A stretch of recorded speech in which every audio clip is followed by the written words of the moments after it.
हाय NCT aspirants guys, इस video में मैं आप लोगों को कुछ एनसीटी 2026 से रिलेटेड कुछ न्यू अपडेट्स देने वाली हूँ और साथ ही साथ मैं आप लोगों को बताने वाली हूँ कुछ इंपॉर्टेंट डॉक्यूमेंट जिसकी आप लोगों को नीड होगी फॉर्म फिल करते टाइम और काउंसलिंग के टाइम पे। ये डॉक्यूमेंट्स मैं आप लोगों को पहले इस रीजन से बता रही हूँ क्योंकि इसमें से कुछ डॉक्यूमेंट्स ऐसे हैं जो एट द मोमेंट आप लोग रेडी नहीं कर सकते हो। 2-3 साल से मैं सेम एक्सक्यूज बच्चों से सुन रही हूँ कि दीदी ये जो डॉक्यूमेंट है वो हम लोग ऑल ऑफ सडन नहीं बना सकते, इसके लिए हमें टाइम लगेगा। और जिस रीजन से कभी कभी उन लोगों को कोई कोई सी यूनिवर्सिटी में प्रॉब्लम फेस करने को मिल जाती है क्योंकि वो जो डॉक्यूमेंट है वो अपडेट करते नहीं है या फिर सही डॉक्यूमेंट अपलोड करते नहीं है। ठीक है, सो ये चीज आप लोगों को ध्यान रखनी है। जो डॉक्यूमेंट्स बता रही हूँ अभी से रेडी करके रख लो ताकि आप लोगों को बाद में इससे रिलेटेड कोई भी प्रॉब्लम फेस करने को ना मिले। सबसे पहले मैं आप लोगों को डॉक्यूमेंट की लिस्ट बताऊंगी, देन आप लोगों को बताऊंगी कि आप लोगों का जो रजिस्ट्रेशन है वो कब स्टार्ट होने वाला है, कब तक जो है आप लोगों की पूरी कंप्लीट एडमिशन प्रोसेस है खत्म हो जाएगी। सबसे पहले डॉक्यूमेंट जो आप लोगों को फॉर्म फिल करते टाइम नीड होगी, पहला है आप लोगों का ईमेल एड्रेस खुद का होना चाहिए और ऐसा होना चाहिए जो कि एक्टिव हो, ऐसा नहीं कि जो कि इनएक्टिव है और डाल दिया है जिसपे कभी आप चेकआउट कर ही नहीं रहे हो। ठीक है, उस ईमेल पे आप लोगों को कोई भी इंफॉर्मेशन आप लोगों के एग्जाम से रिलेटेड जा सकती है और आती भी है कुछ बच्चों को। ठीक है, देन इसके बाद है आप लोगों का फोन नंबर जो कि एक्टिव हो अगेन। देन इसके बाद सिग्नेचर की फोटोकॉपी चाहिए आप लोगों को। सिग्नेचर हमेशा सेम रखना, बार बार हर टाइम चेंज मत करना क्योंकि जब आप लोग एग्जाम देने जाते हो तब आप लोगों का क्रॉस वेरिफिकेशन होता है सभी चीजों का।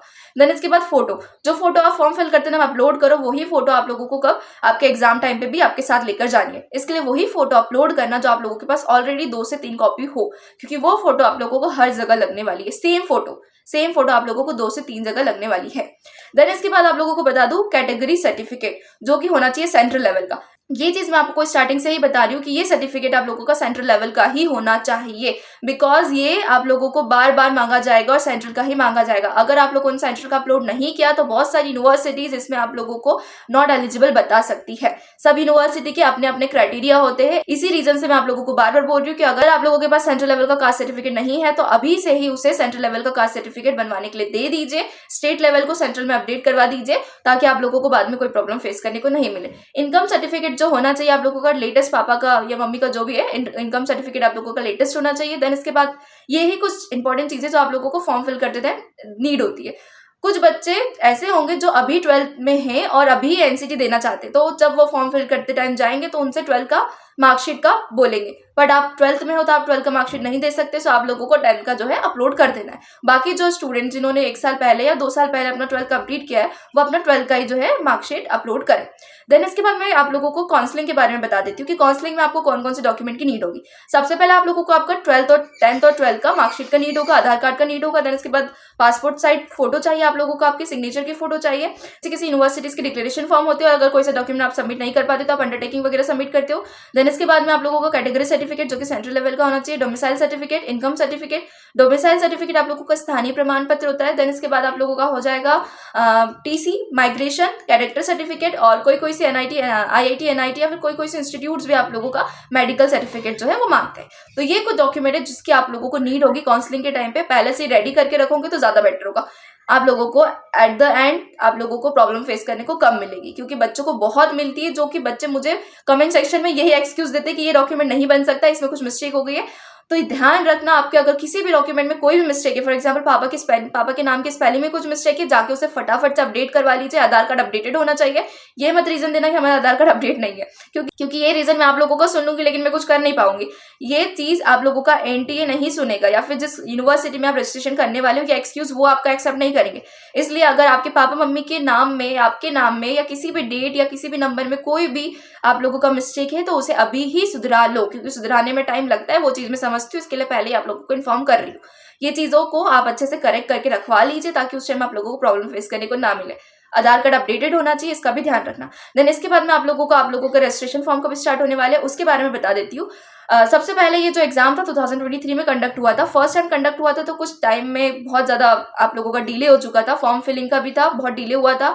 आपका रिजल्ट भी कुछ ज्यादा ही डिले आया था और आपका जो एडमिशन है वो भी बहुत डिले ही चल रहे थे। सारी यूनिवर्सिटीज के बहुत डिले चल रहे थे जिसके कारण बच्चे बहुत ज्यादा पीछे भी हो गए थे। पर 2024 में कुछ सुधारने को कोशिश किया तो बस कुछ ही टाइम था जो कि आगे कर दिया गया था। बाकी उस 2024 में भी सेम चीज बहुत डिले चली थी। 2025 में एनटीए ने ये सारी चीजें बहुत सिस्टमेटिकली चलाई गई थी और ये चीजों को ज्यादा डिले नहीं किया था क्योंकि ये चीज वो भी समझ गए थे कि अगर हम डिले करेंगे जो बच्चों का जो स्टेशन है वो बहुत धीरे चलेगा और वो बहुत पीछे हो जाएगा। इस रीजन से ही एनटीए ने वो जो 2025 में आप लोगों को जो पेपर रजिस्ट्रेशन था, पेपर कंडक्ट करवाया था वो बहुत ही सिस्टमेटिकली अपने टाइम के अकॉर्डिंग चला दिया गया था, जैसे सारे एग्जाम चलते हैं जो आपके जेईई या नीट, ठीक है। सो जो 2025 था उसमें फरवरी के एंडिंग में जो था आप लोगों का रजिस्ट्रेशन फॉर्म स्टार्ट कर दिए गए थे, एप्लीकेशन फॉर्म एनसीटी के लिए स्टार्ट कर दिए गए थे, जो कि चला था 1 से 1.5 महीना। 1 महीना पहले रखा गया था, फिर 15 दिन इसलिए एक्सटेंड कर दिए गए थे क्योंकि ज्यादा बच्चों ने फॉर्म फिल नहीं किए थे, इसलिए वो 15 दिन जो थे वो और एक्सटेंड कर दिए गए थे। 1 महीना ही मान के चलना कि अगर 2026 में भी फेब के एंडिंग में आप लोगों को जो रजिस्ट्रेशन फॉर्म स्टार्ट होते हैं तो 1 महीना ही मान के चलना कि 1 महीने तक ही वो ओपन रहेंगे, क्योंकि जो 15 दिन लास्ट टाइम एक्सटेंड करे थे वो इस रीजन से एक्सटेंड करे थे क्योंकि ज्यादा फॉर्म उन्हें एक्सेप्ट नहीं हुए थे एनसीटी के, इस रीजन से उन्होंने 15 दिन जो थे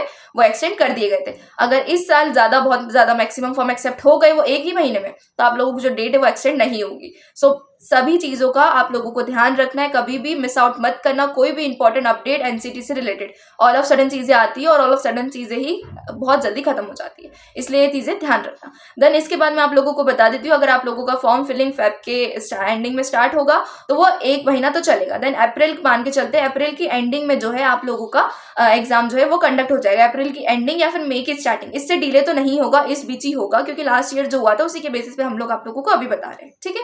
आप लोगों के अप्रैल की एंडिंग या फिर मई का स्टार्टिंग, इसमें आप लोगों को जो एग्जाम है वो कंडक्ट हो जाएगा। एग्जाम जो है 2 शिफ्ट में कंडक्ट होता है। पिछले साल फर्स्ट शिफ्ट का जो पेपर था वो ईजी आया था, लेकिन जो सेकंड शिफ्ट का पेपर था वो बहुत ज्यादा डिफिकल्ट आया था। बट नो इशू, थोड़ा सा नॉर्मलाइजेशन आप लोगों का हो गया था, ठीक है। नॉर्मलाइजेशन इसे बोलते हैं कि अगर आप लोगों का सेकंड शिफ्ट का पेपर जो डिफिकल्ट आता है तो वो क्या करते हैं हमारे एग्जामिनर्स, वो थोड़ा सा नॉर्मलाइज कर देते हैं, दोनों का जो लेवल है उसे मैच करके थोड़ा सा नंबरिंग में थोड़ा सा ऊपर नीचे वो कर देते हैं, ठीक है। तो उससे बच्चों को डिफिकल्टी फेस करने को नहीं मिलती कि हमारा पेपर डिफिकल्ट आया था तो हमारे तो कम ही नंबर आएंगे। ये बच्चों को फिर एक्सक्यूज नहीं दे सकते अगर वो पेपर जो है नॉर्मलाइज हो जाता है, तो मतलब नॉर्मलाइजेशन हो जाता है। तो देन इसके बाद मैं आप लोगों को बता देती हूँ कि आप लोगों का जो एग्जाम का एडमिट कार्ड है वो आपका 3 से 4 दिन पहले ही आता है, इसके लिए डरने की जरूरत नहीं है। अगर ना आए तो इतना घबराना मत, क्योंकि 3-4 दिन पहले ही आएगा। लेकिन सिटी इंटीमेशन जो लेटर है, सिटी इंटीमेशन कार्ड जो है आप लोगों का, वो 1 हफ्ते या 2 हफ्ते पहले आ जाएगा, शायद में भी 1 हफ्ते पहले ही आता है, ठीक है। तो काउंसलिंग का गाइस मैं आप लोगों को बता देती हूँ कि कोई भी यूनिवर्सिटी एक साथ जो है अपना काउंसलिंग का प्रोसेस स्टार्ट नहीं करती है, अपना रजिस्ट्रेशन का प्रोसेस स्टार्ट नहीं करती है। सभी यूनिवर्सिटीज अपने अपने एलिजिबिलिटी क्राइटेरिया अलग रखते हैं, अपना काउंसलिंग का रजिस्ट्रेशन का जो डेट है वो भी अलग रखते हैं। अगर आप लोग ये सोच रहे हो कि रिजल्ट के बाद रजिस्ट्रेशन स्टार्ट होगा तो ये बहुत गलत सोच रहे हो। रिजल्ट के पहले भी कुछ यूनिवर्सिटीज होती है जो आप लोगों की रजिस्ट्रेशन प्रोसेस स्टार्ट कर देती है और बच्चों को पता ही नहीं चलता, जिस रीजन से उस यूनिवर्सिटीज में अगर कोई टॉप की यूनिवर्सिटीज है और रिजल्ट से पहले उन्होंने अपना रजिस्ट्रेशन स्टार्ट कर दिया और कुछ ही बच्चों को पता चला, तो कम नंबर वालों बच्चों का भी बहुत अच्छे इंस्टीट्यूट्स में हो जाता है। सो इस रीजन से आप लोगों को ये चीजें रेगुलरली ऑफिशियल वेबसाइट पे जाके चेक करना होगा हर एक यूनिवर्सिटी के, क्योंकि रजिस्ट्रेशन से रिलेटेड, यूनिवर्सिटी रजिस्ट्रेशन से रिलेटेड कोई भी इंफॉर्मेशन डायरेक्टली आप लोगों को ना ही एनटीए की वेबसाइट पे मिलेगी ना ही एनसीटी की वेबसाइट पे मिलेगी। अगर मिलेगी तो हमारे चैनल पे मिलेगी और हमारे टेलीग्राम चैनल पे मिलेगी, या फिर आप लोगों को हर यूनिवर्सिटी को रेगुलरली, यानी कि हर यूनिवर्सिटी की ऑफिशियल वेबसाइट को रेगुलरली जाके विजिट करना पड़ेगा, तभी आप लोगों को न्यू अपडेट्स मिलती रहेगी एनसीटी से रिलेटेड। क्योंकि यूनिवर्सिटीज जो है अपने अपने रजिस्ट्रेशन फॉर्म अपने अपने टाइम पे निकालती है।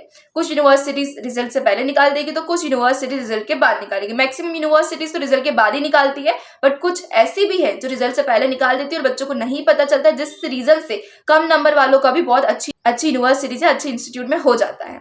फॉर्म फिल करते टाइम एक चीज का खास तौर पे ध्यान रखिएगा, आप लोगों को फॉर्म फिल करते टाइम कुछ यूनिवर्सिटीज को सिलेक्ट करना है, तो मेरी बात मानो तो सभी यूनिवर्सिटीज को सिलेक्ट कर लेना, क्योंकि सभी यूनिवर्सिटीज को सिलेक्ट करने में कुछ लॉस तो नहीं होगा। लेकिन अगर कोई यूनिवर्सिटी को, सिर्फ कुछ मिनिमम यूनिवर्सिटीज को ही सिलेक्ट किया तो बाद में प्रॉब्लम फेस करने को मिल सकती है, क्योंकि किसी किसी यूनिवर्सिटीज का ये एलिजिबिलिटी क्राइटेरिया होता है कि आप यहाँ पर तभी रजिस्ट्रेशन कर सकते हो तब आपने फॉर्म फिल करते टाइम हमारी यूनिवर्सिटी को सिलेक्ट किया है। सो आप लोगों को फॉर्म फिल करते टाइम सारी यूनिवर्सिटीज को सिलेक्ट करना है, क्योंकि सारी यूनिवर्सिटी को सिलेक्ट करने में आपको कोई प्रॉब्लम नहीं होगी, लेकिन अगर किसी भी यूनिवर्सिटी को मिस आउट कर दिया सिलेक्ट करने में तो प्रॉब्लम फेस करने को मिल सकती है, ठीक है। देन इसके बाद मैं आप लोगों को बता देती हूँ कि आप लोगों का एडमिशन प्रोसेस वो है कब तक एड हो जाएगा। देखो, रिजल्ट आ जाता है, रिजल्ट के बाद 4-5 महीने तक आप लोगों के एडमिशन चलते ही रहते हैं। चलो 5 महीने मैंने ज्यादा बोल दिया, लेकिन 3-4 महीने तक तो आपका एडमिशन प्रोसेस चलता ही रहेगा।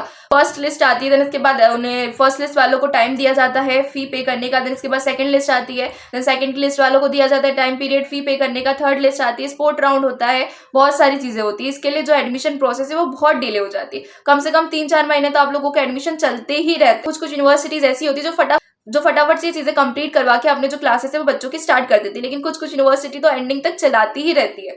आप बिलीव नहीं करोगे, इग्नू ने बस अभी 2-3 महीने पहले ही बंद करे हैं, 2-3 महीने पहले ही जो है अपने जो रजिस्ट्रेशन है वो बंद करे हैं, मतलब जो एडमिशन प्रोसेस है वो बंद करी है। तो सोच सकते हो आप लोग की जो एडमिशन प्रोसेस है हर यूनिवर्सिटी की बहुत अपने अकॉर्डिंग चलती है, लेकिन कभी कभी बहुत डिले कर देते हैं वो लोग। सो उसका टेंशन मत लेना। बहुत बच्चे ऐसे होते हैं कि ओवर कॉन्फिडेंस के कारण कि हमें सिर्फ IIT या NIT ही चाहिए, हम और कोई सा कुछ लेना ही नहीं चाहते, या फिर हम एडमिशन ही नहीं लेंगे ITP में, ये सोचकर दूसरी यूनिवर्सिटी को देखते ही नहीं है, उसमें ट्राई करते ही नहीं है। तो ये आपकी बहुत बड़ी गलती है, क्योंकि ITP में जितनी भी यूनिवर्सिटीज ने पार्टिसिपेट किया है ये सब टॉप इंस्टीट्यूट्स, टॉप यूनिवर्सिटीज है, क्योंकि ये यूनिवर्सिटीज को तभी ITP कोर्स चलाने का मौका मिला है तब उन लोगों के सारे इंस्पेक्शंस कंप्लीटली अच्छे से हुए हैं। अगर आप लोग ये सोच रहे हो कि किसी भी यूनिवर्सिटीज ने ऐसे ही ITP कोर्स अडेप्ट कर लिया तो आप गलत सोच रहे हो। NTA के द्वारा ऑफिशियली कुछ मेंबर्स आए थे, उन्होंने हर एक यूनिवर्सिटी को चेक किया, अगर वो यूनिवर्सिटी ने NTA की जितनी भी क्राइटेरिया थे, एलिजिबिलिटी क्राइटेरिया थी, उसे कंप्लीट किया, तभी वो यूनिवर्सिटीज को ये राइट मिला है कि वो ये कोर्स चला सकते हैं।